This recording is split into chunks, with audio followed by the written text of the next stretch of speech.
सरदार मनमोहन सिंह इस देश के प्रथम सिख प्रधानमंत्री बने। बेहद पढ़े लिखे, विश्वविख्यात अर्थशास्त्री, बिना किसी पीआर तंत्र के दुनिया के तमाम राजनेता उनको अपना गुरु बुलाते थे, चाहे वो बराक ओबामा हो या एंजेला मर्केल।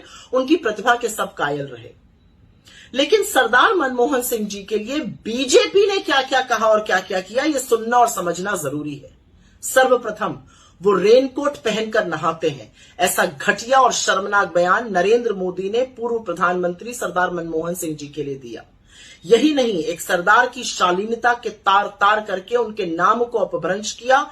उनको मौन मोहन सिंह बुलाने का पाप बीजेपी आज तक करती है। बात जून 2004 की थी।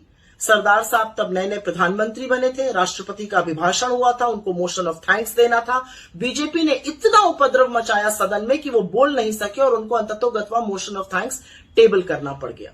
उनकी सारी प्रतिभाओं, उनकी सारी उपलब्धियों को ताक पे रखकर बीजेपी के लोग आज भी उनको रिमोट कंट्रोल बुलाने से चूकते नहीं है, वो घृणित पाप करते हैं।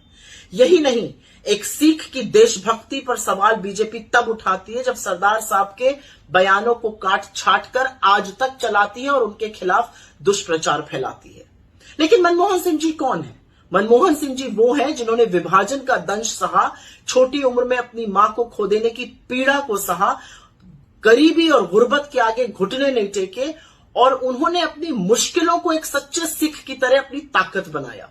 देश ही नहीं, विश्व की सबसे नामी गिरामी यूनिवर्सिटीज में स्कॉलरशिप के बदौलत उन्होंने तालीम हासिल करी और बतौर प्रधानमंत्री सोनिया जी के साथ मिलकर इस देश में इतिहास रचा। उन्होंने इस देश को खाद्य सुरक्षा, इस देश को मनरेगा, इस देश को राइट टू एजुकेशन, इस देश को राइट टू इंफॉर्मेशन जैसे ऐतिहासिक कानून दिए। ये उनकी दूरदृष्टता थी कि हम विश्व की अर्थव्यवस्था का हिस्सा बन पाए। भारत ने अपने दरवाजे खोले और आज हम महाशक्तियों के साथ मुकाबला कर पा रहे हैं।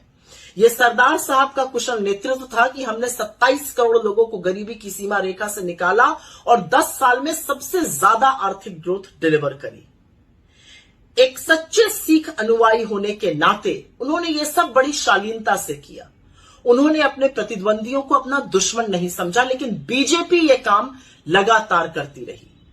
असलियत यह है कि गुरु नानक के एक सच्चे अनुयायी का हर कदम पे, हर मौके पर उनको बेइज्जत करने का काम बीजेपी ने किया। और ये बात करते हैं सिखों की, ये बात करते हैं सरदारों की।